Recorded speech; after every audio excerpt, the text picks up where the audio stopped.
வணக்கம் வாசகர்களே. இன்று நாம் கேட்க இருக்கும் கதை கோளறு பதிகம். இலங்கை எழுத்தாளர் ரஞ்சகுமார் எழுதிய சிறுகதை. பார்வையாளர்களை அனுமதிக்கும் நேரம் முடிவடைந்து விட்டது. அநேகமாக எல்லோரும் வெளியேறிவிட்டார்கள். மாலை மங்க ஆரம்பிக்கும் போதுதான் நான் உள்ளே நுழைந்தேன். ஆஸ்பத்திரிகளுக்கே உரிய அந்த நெடி கனமாக வீசிற்று. கூடவே ஈக்களும் தெரிந்தன. நான் ஓபிடிக்குள் நுழையும் தருவாயில் எனக்கு பின்னே ஒரு கனமான வாகனம் உருமியபடி வந்து நின்றது. தன்னிச்சையாக திரும்பி பார்த்தேன். ஒரு கை வெளியே நீட்டிக்கொண்டிருந்தது. மணிக்கட்டுக்கு ஓரங்குலம் மேலே ஒரு எலுமிச்சம்பழத்தை புதைத்து வைக்கலாம் என தோன்றும்படி ஒரு பள்ளம் பறித்திருந்தது. அதன் ஓரத்திலிருந்து கிழிபட்டு போன தோளோ தசையோ ஒரு ஜான் நீளமுள்ள ஒரு சிவந்த பேப்பர் நாடா போன்று காற்றில் துடித்தது. மிகுதி கரம் முழுக்க காய்ந்த இரத்த ஓடைகள் கருத்துப் போயிருந்தன. பள்ளத்திலிருந்து உறைந்த களி போன்ற இரத்தம் சொட்டு சொட்டாக பாகுத்தன்மையுடன் ஒழுகி தரையில் விழுந்தது. தரை அதை அவசரமாக விழுங்கிற்று. ஒரு ஸ்ட்ரக்சரில் பிரேதம் கிடத்தப்பட்டிருந்தது. மறுகரம் சேதம் எதுவுமின்றி சுத்தமாக இருந்தது. ஆனால் வலிப்பினால் மிகவும் முறுக்கேறி ஸ்ட்ரக்சரின் ஓரத்தை பற்ற விளைந்தது போல் பாவனை காட்டிற்று. விரைப்பேறிய நிலையிலும் அந்த கரம் வாளிப்பாகவும் மென்மையாகவும் இருந்தது. ஒரு பெண்ணின் பிரேதம்தான். சனங்கள் சிலர் கூடினார்கள். கூடவே ஈக்களும். ஒரு ஓடலி பையன் இன்னொரு ஸ்ட்ரக்சரை ஓசை எழத் தள்ளியபடி அவசரமாக வந்தான். தோசையை திருப்பிப் போடுவது போல அசிரத்தையுடனும் லாவகத்துடனும் பிரேதத்தை தனது ஸ்ட்ரக்சருக்கு புரட்டி போட்டுக்கொண்டு ஓபிடியை நோக்கி ஓடினான். அவனுக்கு வீட்டுக்கு போகும் அவசரம் போலும். அவ்வளவாக உயரமில்லை. சாதாரணமாக பெண்கள் வீட்டில் அணியும் உடைகள் அணிந்திருந்தாள். முழங்கால்களுக்கு கீழே உள்ள வாளிப்பான தசை பிடிப்பான கால்கள் விரைத்துப் போய் திகம்பரமாகத் தெரிந்தன. முகம் முழுக்க இரத்த விளாறாக அடிக்கப்பட்டிருந்தது. இடது புருவத்துடன் கூடவே ஒரு குண்டு பாய்ந்திருந்தது. அவ்விடத்தில் ஒரு புடைப்பு. அதில் இருந்து இரத்தக்கூழ் ஒழுகிற்று. மற்றைய குண்டு இடது மார்பில் பாய்ந்திருக்க வேண்டும். சட்டையின் மேற்புறம் இரத்தத்தில் தோய்ந்திருந்தது. சேதமாகிப் போன மேல் சட்டையினூடு வெளுப்பான திரட்சியான மார்பு தசைகள் தெரிந்தன. ஒரு ஆணின் ஸ்பரிசத்தையோ ஒரு குழந்தையின் இதழ்களையோ அனுபவித்து அறிந்திராத மார்பகங்கள். ஆக கூடினால் 20 வயது இருக்கலாம். ஓபிடியிலிருந்து ஒரு டாக்டர் அம்மா ஸ்டெதஸ்கோப்பையும் வார்த்தைகளையும் கழற்றி வீசிய வண்ணம் வந்தாள். அவளுக்கு நிறைந்த களையான முகம். கூடவே ஒரு தாதி. முகம் முழுக்க பருக்களும் பீதியும். பிறகு ஜனங்களும் ஈக்களும். ஜனங்களுக்கென்ன, எல்லாமே புதினம்தான். ஈக்களுக்கு ருசி மிகுந்த சாப்பாடு. ஆளரவம் அடங்கிக் கொண்டிருக்கும் ஒடுங்கிய நீண்ட ஆளோடிகளினூடாக நடக்க ஆரம்பித்தேன். எனக்கு முன்னே நடுத்தர வயதை கடந்த மெலிந்த உயரமான ஒரு பெண்ணும் அவளை தாங்கியபடி வேறு ஒரு பெண்ணும் போய்கொண்டிருந்தார்கள். அந்த பெண்ணுக்கு தொடைகளில் கூனிய முதுகுடன் கால்களை பதனமாக எடுத்து வைத்து தள்ளாடி தள்ளாடி மெல்ல அவள் நடந்து கொண்டிருந்தாள். அவர்களை கடக்கும்போது ஓரப்பார்வையால் பார்த்தேன். அந்த பெண்ணின் முகத்திலுள்ள தசைகள் யாவும் ஒருவாறு கோணிப்போய் துடித்தன. வாயும் கண்களும் அகல விரிந்திருந்தன. கண்களில் அதிர்ச்சியும் ஏக்கமும் தேங்கிப் போய் கிடக்க வாய் சில வார்த்தைகளை வெளிப்படுத்த முயல்வதாய் மெல்ல அசைய உண்ணியது. அவளுக்கு நோய் அல்ல, துக்கம். தாங்க முடியாத துக்கம். அழுது குளறுவதால் மட்டும் அப்படியான துக்கங்களை முழுமையாக வெளிக்கொணர முடியாது. அநேகமாக அவளது கணவனோ குழந்தையோ எங்காவது குண்டுவெடிப்பிலோ துப்பாக்கிச் சூட்டிலோ மிக மோசமாக காயப்பட்டிருக்க வேண்டும். இறந்து கூட போயிருக்கலாம். நான் ஒரு 10 அடி தூரம் கடந்திருப்பேன். பின்னாலிருந்து ஐயோ ஐயோ ஐயோ என ஈனஸ்வரத்தில் மூச்செடுக்க முடியாத அவதியுடனும் அவசரத்துடனும் ஒரு குரல் பிறந்தது. வர வர அதன் ஸ்தாயி கூடி உரத்த வீரிடல்களாக தெரித்தது. ஒடுக்கமான ஆளோடியின் இருபுறமும் உயர்ந்திருந்த சுவர்களுக்குள்ளும் கூரையின் கீழும் திரிகின்ற அசுத்தமான காற்று அந்த அவலக் குரலினால் மேலும் அசுத்தமாக்கப்பட்டு என் நெஞ்சினுள் புகுந்து கொண்டது. இன்னும் ஒரு நொடி கூட அந்த காற்றை என்னால் சுவாசிக்க முடியாது. என்னால் எதையும் காண முடியாது. அவசர அவசரமாக திரும்ப நடந்தேன். வெளியே சைக்கிள் பார்க்கின் முன்புறம் தேவனை சந்தித்தேன். வெகு காலத்துக்குப் பிறகு அவனை கண்டதில் சிறிய மகிழ்ச்சியும் பெரு வியப்பும் ஒருங்கே எய்தினேன். கூடவே கொஞ்சம் பயமும். தேவனை நான் கடைசியாக கண்டபோது ஒரு நாவலை எழுத ஆரம்பித்திருப்பதாகச் சொன்னான். அரசியலை தோத்தவனும் புறமுதுகுப்பட்டவனும் இலக்கியத்திலோ அல்லது வேற ஏதாவது கலைத்துறையிலோ ஈடுபட வேண்டியது அவசியம் மச்சான் என்றான். பிறகு அதுக்கிடையிலே நான் செத்தாலும் செத்துப்போவன் போல கிடக்கு என்றபடி ஹோ ஹோ என போலி குரலில் சிரித்தான்.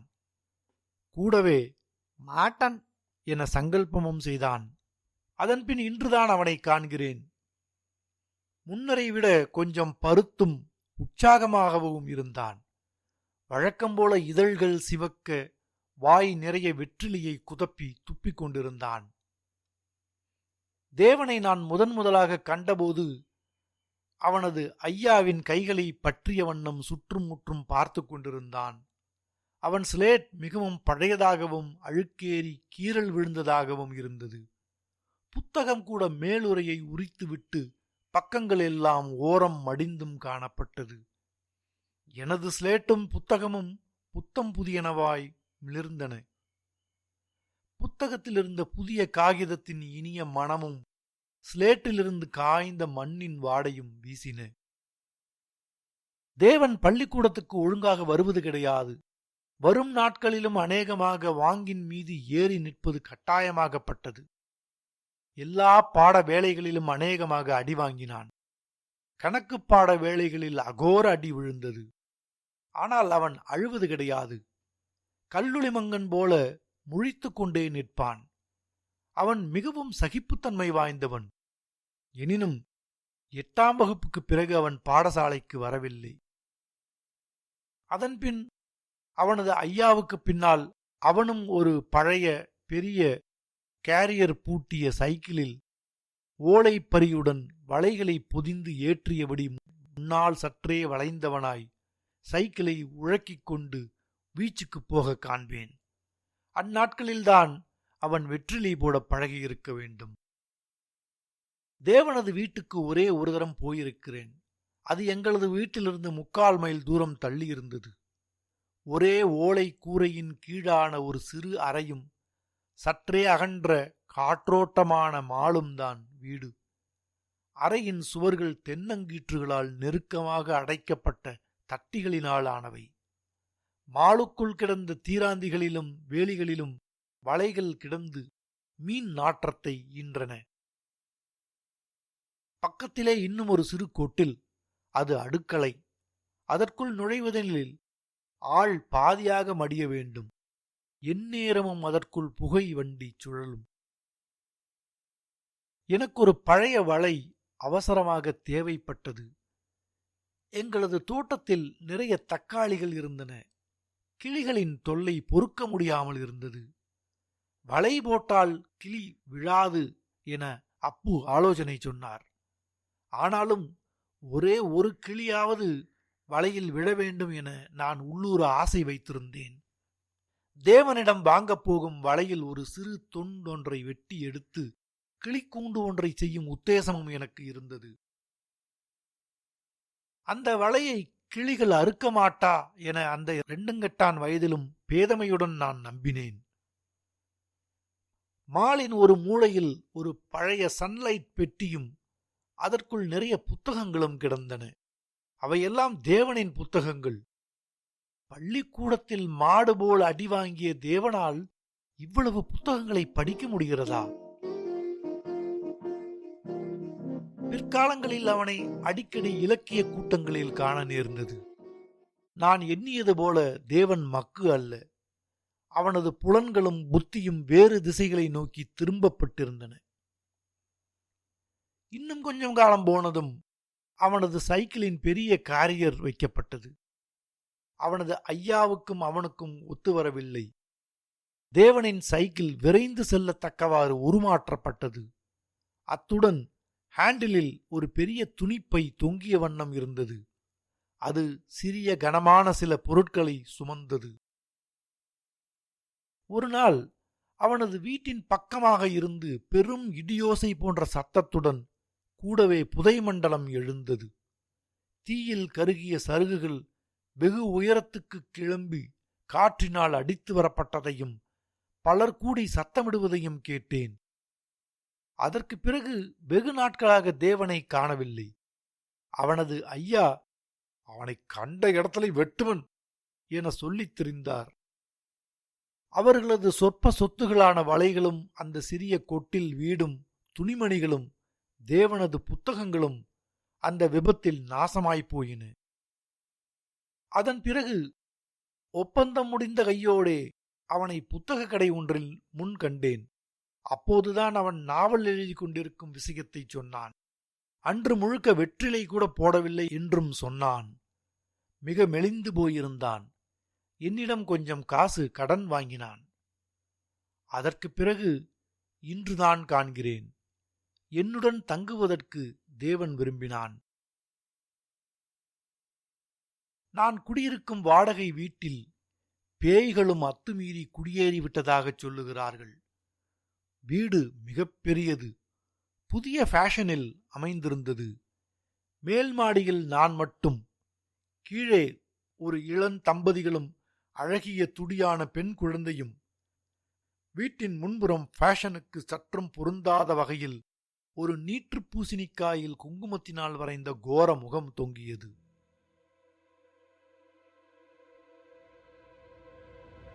பேய்களுக்கு சாந்தி செய்வித்ததை அது கட்டியம் கூறிற்று. சாந்தி செய்த பிறகு பேய்கள் வாளை சுருட்டிக் கொண்டனவாம். அதற்கு முன்னரேவெனில் தினம் தினம் இருட்டியதும் தாகத்துடன் யாரோ நாவை சப்பு கொண்டுவதும் அங்குமிங்கும் தடதடவென ஓடித் திரிவதும் உபாதைகளுடன் உணகுவதும் என சத்தங்கள் கேட்குமாம். கதவுகளும் ஜன்னல்களும் தம்பாட்டில் திறந்து படார் என சாத்திக் கொள்ளுமாம். எனது அறையின் ஜன்னலை திறந்தால் பூஞ்செடிகள் வரிசையாக வளர்ந்திருந்த முற்றமும் சுற்றுமதிலும் அநேகமாக மௌனமாகவே இருக்கும் பாதையும் தெரியும். கதவை திறந்தால் கால்வட்டமாக வளைந்தபடி மாடிப்படிகள் இறங்கி ஹோலுக்குள் போவதை பார்க்கலாம்.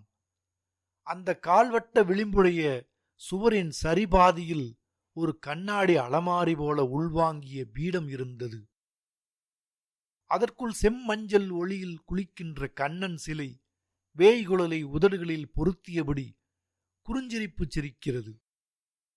அந்த கண்ணன் சிலை இதே வீட்டில் முன்பு நடந்த கோரங்களுக்கு சாட்சியாக அப்போதும் குழலூதி சிரித்திருக்க வேண்டும். வீட்டின் சுவர்களிலெல்லாம் துப்பாக்கி குண்டுகள் மழையெனப் பொழிந்ததில் மேற்பூச்சுகள் புண்பட்டு மூலியாக போயினவாம். இதே மாடிப்படிகளின் வழியாக இரத்த ஓடை குதூகலத்துடன் கீழ் இறங்கி போயிற்றாம். உட்கட்சி போராட்டத்தை சில துப்பாக்கி குண்டுகள் சப்தித்து முடித்து வைத்தனவாம். மொத்தமாக 12 பேர்கள் ஒரே இரவில் சில நொடிகளுக்குள் கட்சியினின்றும் உலகத்தினின்றும் வெளியேற்றப்பட்ட பின் மயான அமைதி நிலவிற்றாம். அதற்கு பிறகு அந்த 12 பேரும் பேய்களாகிவிட்டார்களாம். இல்லாத தொந்தரவுகள் எல்லாம் உண்டாக்கி காட்டினார்களாம். இரவானதும் சந்தடிகள் மிகச் செய்து தமக்கு இழைக்கப்பட்ட அநியாயத்தை சொல்லி புலம்பினார்களாம். பிறகு குடியிருக்க வந்தவர்கள் சாந்தி செய்தார்கள். எனக்கும் குடியிருக்க ஒரு அறையும் கொஞ்சம் பயமும் கிடைத்தன. எனக்கு பேய் பிசாசுகளில் அவ்வளவு நம்பிக்கை இல்லை. தேவனுக்கும் இதையெல்லாம் சொன்னேன். எனக்கு இப்போ ஒன்றிலும் நம்பிக்கை இல்லை மச்சான் என்றான். தேவனின் ஐயாவின் தகப்பனார், இப்போது இறந்து போய்விட்ட அப்பு, பல பேய் கதைகளை தேவனது சிறுவயதில் சொல்லியிருக்கிறாராம்.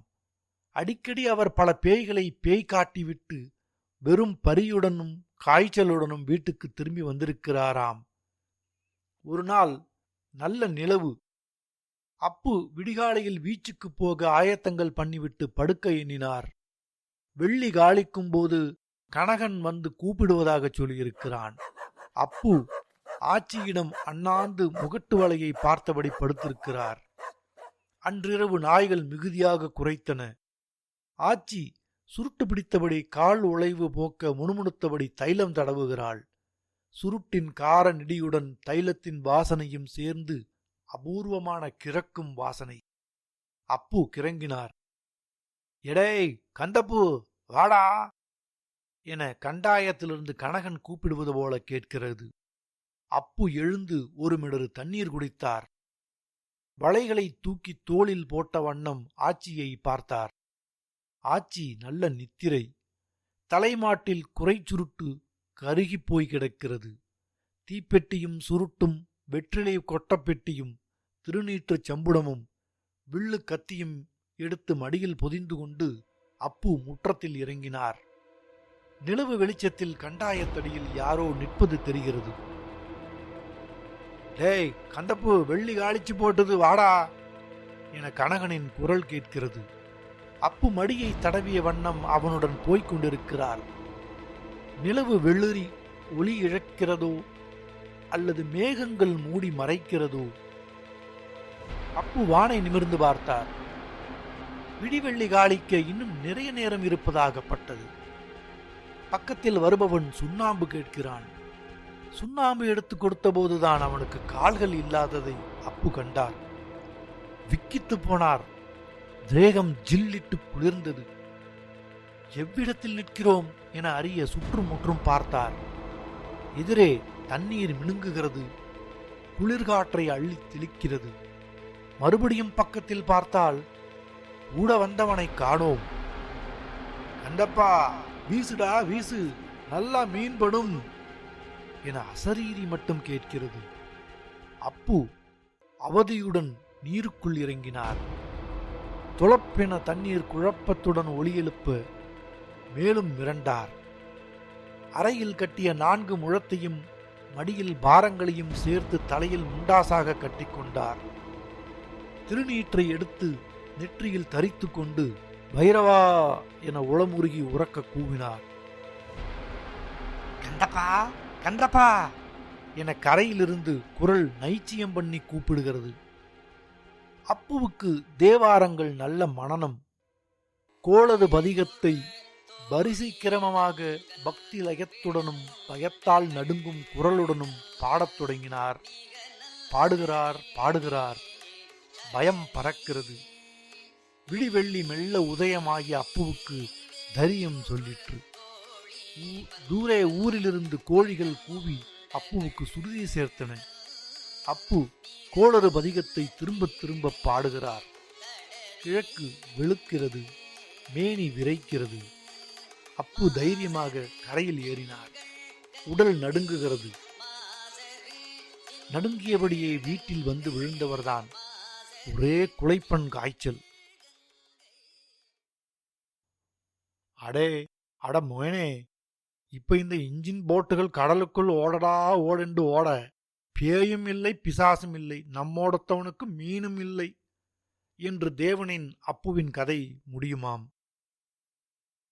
என்னுடைய அம்மாவின் தகப்பனார், இன்னும் ஜீவியவந்தராய் தாடியை கோதிக்கொண்டிருக்கும் எனது அப்பு ஒரு தரம் ஒரு பேய்க்கு துவரந்தடியால் விளாசியிருக்கிறார். அந்த பேய் வஞ்சம் மறக்காமல் சில இரவுகளில் ஞாபகமாக வந்து அப்புவின் மென்னியை திருகுமாம். உடலை பெரும் பாறையாக அழுத்துமாம். முறித்து எடுக்குமாம். உடலை முறுக்குவதையும் வாய் பிதற்றுவதையும் நானே நேரில் கண்டிருக்கிறேன். தொடர்ந்து இங்கிலீஷ் மருந்துக்கும் ஒத்து வராது. காய்ச்சல் குடிநீரை அம்மா சுண்ட சுண்ட காய்ச்சி ஒரு துண்டு பணங்கட்டியுடன் கொடுப்பாள். அப்பாவோவெனில் நல்ல தென்னஞ்சாராயத்தில் ஒரு அறை எடுத்து வந்து அம்மாவிடம் கொடுத்து விடுவார்.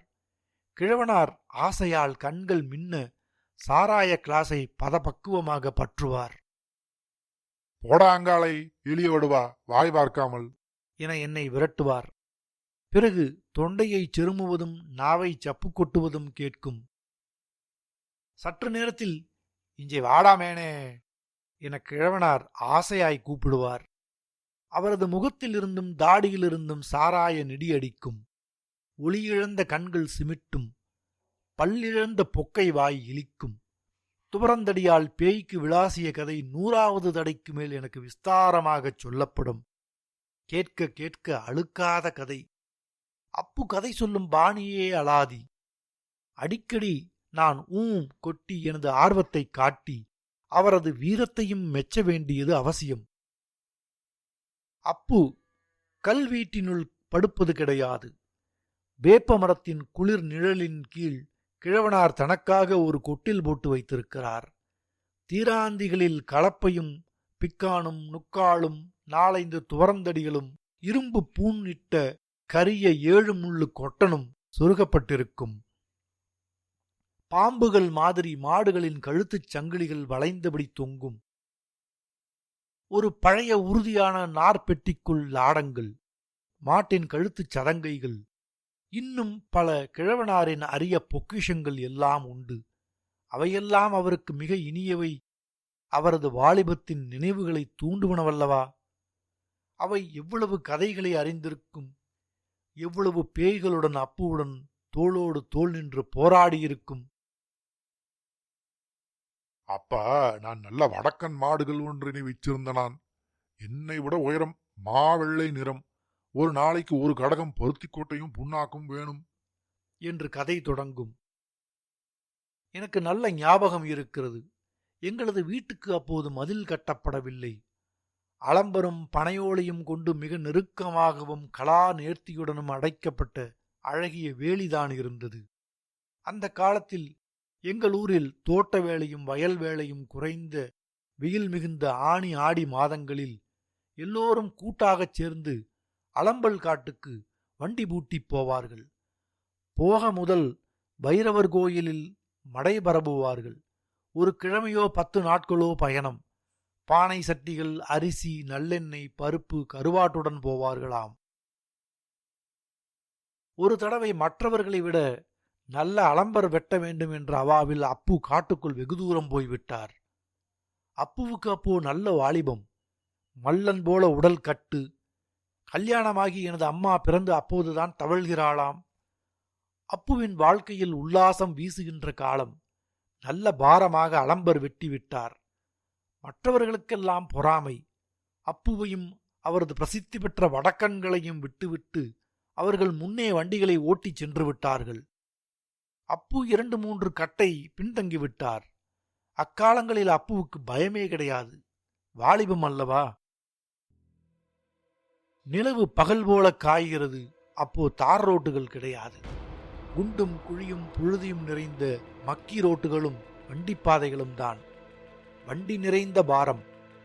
வடக்கன்கள் முக்கி தக்கி இழுக்கின்றன.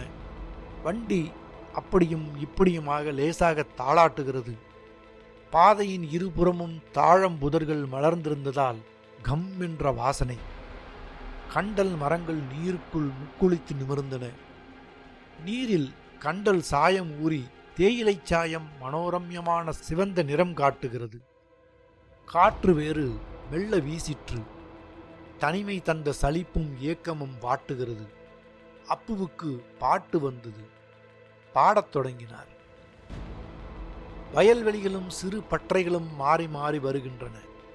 அப்புவை நோக்கி கையசைத்து பின்னால் போய் நின்று திரும்பி பார்த்தன. வயல்வெளிகளூடாக யாரோ ஒருவன் நொண்டி நொண்டி வருகிறான். செம்பாட்டு மண்ணில் விழுந்து புரண்டவன் போல பழுப்பு நிற வேட்டி கட்டி இருக்கிறான். வந்தவன் வாய் பேசாமல் பின்னியத்தில் பிடித்து தூங்குகிறான். பின்பாரம் மிக அதிகரித்து மாடுகளை தூக்க எத்தனித்தது. மாடுகளின் வாயிலிருந்து வெண்நுரை கக்கிற்று. அப்பு திட்டினார். வேசை புள்ளை, எடடா கையை, துவரங்கொம்பாளை வெளுப்பன். அவன் முன்னால் வந்தான். வந்தவன் நுகத்தடியில் ஏறி உட்கார்ந்தான். அவன் உடலிலிருந்து கெட்ட நாற்றம், மல நாற்றம் வீசிற்று. மாடுகள் வெருண்டடித்தன, கதறின, பாரம் தாங்காமல் முன்கால்களை மடித்து விழுந்தன. அப்புவுக்கு சினம் பொங்கிற்று. எளிய வழுவா என உருமியபடி ஆசனத்தில் இருந்தபடியே எட்டி அவனது முதுகில் துவரங்கம்பால் சாத்தினார். கூர்மையான குரலில் ஓலம் எழுப்பியபடி அவன் பாய்ந்து இறங்கினான். அப்போது கோடை வானம் கிழியும்படி ஒரு மின்னல் தெரித்தது. மின்னல் ஒளியில் வந்தவனை அப்பு நன்றாக கண்டார். வானத்துக்கும் பூமிக்குமாக அவன் பிரம்மாண்டமாக வளர்ந்து கொண்டிருந்தான். சில நொடி கழித்து பெரும் இடியோசை கேட்டது. அத்துடன் கூடவே அப்புவின் நெஞ்சில் பலத்த உதை கிடைத்தது. வண்டியின் துலாவில் அப்பு மயங்கிச் சாய்ந்தார். எப்படி வீடு வந்து சேர்ந்தோம் என அப்புவுக்கு இப்போதும் தெரியாதாம். அதெல்லாம் அவரது பாதை பழகிய அருமையான வடக்கன் மாடுகளின் மகிமை என நன்றியுடன் சொல்லுவார். நீ பேயை கண்டா என்னடா செய்வாய் என்று அப்பு எகத்தாளமாய் கேட்பார். பயத்திலே கழிஞ்சு ஓடுவாய் என பொக்கை வாய் சிரிக்கும். இப்போ இந்த மெஷினுகள் வயலுகளுக்கு ஒன்று பாதி சாமமென்றும் பாராமல் உழுது உழுது பேய் பிசாசெல்லாம் எந்த பக்கம் போனதென்று சொல்லேலாமல் போவிட்டது என மிக வருத்தத்துடன் முத்தாய்ப்பு வைப்பார். இதையெல்லாம் நான் அடங்கிய குரலில் சொல்லிக் கொண்டிருந்தேன். தேவன் வெகு சுவாரஸ்யமாக கேட்டுக்கொண்டிருந்தான். பிறகு தொண்டைக்குள்ளாகவே ஒரு சிரிப்பு சிரித்தான். பேசாமல் சில நேரம் படுத்து கிடந்தோம். வெளியே இருந்து இரவின் மிகவும் சூக்குமமான குரல் ஒலிகள் கேட்டன. இருந்தாற்போல சிறு தொலைவிலிருந்து ஒரு நாய் ஊளையிட்டு அழுதது. பிறகு இந்த தெருவில் இருக்கும் எல்லா நாய்களும் சேர்ந்து எச்சரிக்கையும் பயப்பிராந்தியும் கலந்த குரலில் குரைக்கத் தொடங்கின. எங்களது வீட்டின் பின்புறமாக சில நாய்கள் பயந்தடித்து ஓடியதால் ஏற்பட்ட துடியான காலடி சத்தங்களையும் அடித்தொண்டையிலிருந்து புறப்பட்ட அவற்றின் பீதி கலந்த முனகல் ஒலிகளையும் தெளிவாக கேட்டோம். ஒரு வெடிச்சத்தம் இருளை உருக்கியது. நாய்களின் சந்தடிகள் ஓய்ந்தன. தெருவிளக்குகள் மட்டும் அச்சம் தரும் அமைதியை குலைக்க மாட்டாதனவாய் வெறித்து பார்த்தன. ஜன்னலை எச்சரிக்கையாக திறந்தோம். தெருவில் சில பேர் கனமாக நடந்து போய்க் கொண்டிருந்தார்கள். இரண்டு ஓரங்களினாலும் அவர்கள் வரிசையாக போனார்கள். நிழல்கள் போல காலடி அரவங்களை கிளப்பாது ஈசலை பிடிக்க எத்தனிக்கும் பல்லிகள் என போயினர். சுற்றுச்சூழல் முழுவதற்கும் அச்சமூட்டும் தோற்றம் ஒன்றை அவர்கள் வெகு இலகுவாக கொடுத்துச் சென்றனர். யாரோ ஒருவன் பாடினான் போலும். அர்த்தம் புரியாத வேற்று மொழியில் ஒரு முரடான கரகரத்த குரல். ஆனால் ஆத்மார்த்தமாக உணர்ச்சியை சிந்தும் வண்ணம் பாடிற்று. அநேகமாக அது ஒரு விரகந்தரிக்கும் காதல் பாடல். விளக்குகளை அணைத்துவிட்டு சிறு பெருமூச்சுகளுடன் படுத்தோம். சற்று நேரத்தில் சற்று தூரத்திலிருந்து இன்னொரு வெடிச்சத்தம் கேட்டது. வெகுநேரம் வரை எமது காதுகளுக்குள் அந்த சத்தம் சுழன்று சுழன்று ஓடிக்கொண்டே இருந்தது. விடிந்தது. தேவன் மேலும் சில நாட்கள் என்னுடன் தங்கம் விரும்புவதாகச் சொன்னான். எனது சைக்கிளை சில நாட்களுக்கு இரவல் தரும்படியும் கூறினான். மிக சில நாட்களே என்னுடன் தங்கினான். நன்கு இருட்டிய பிறகு சாப்பாட்டு பார்சலுடனும் அலைந்து திரிந்த களைப்புடனும் வியர்வை நாற்றத்துடனும் துர்மரணங்களைப் பற்றிய செய்திகளுடனும் வருவான். இந்த சில நாட்களில் தேவனது பல நண்பர்கள் எனக்கு அறிமுகமானார்கள். தேவன் என்னை விட்டு மறுபடி பிரிந்து போன பிறகு வீட்டில் ஒரு விசித்திரமான விரும்பத்தகாத மாற்றம் ஏற்பட்டிருந்ததை உணர்ந்தேன். இப்போ வாடை காற்று மாறி சோழகம் புறப்பட்டு விட்டது. இரவு நேரங்களில் எனக்கு தெளிவற்ற கனவுகளும் விவரிக்க முடியாத பயப்பிராந்திகளும் ஏற்பட்டன. வெளியே உக்கிரமாக சோழகம் வீசிற்று. ஜன்னல்களும் கதவுகளும் தம்பாட்டில் திறந்து கொள்ள காற்று புழுதியையும் சருகுகளையும் அள்ளிக்கொண்டு வீட்டினுள் விசையாக நுழையும். தடார் தடார் என ஜன்னல்களும் கதவுகளும் மூடிக்கொள்ளும். சற்று நேரத்தில் தாமே திறந்து கொள்ளும். யாரோ சிலர் பிராணாவஸ்தையுடன் முனகும் அவல ஓலங்கள் கேட்பதைப் போலிருக்கும்.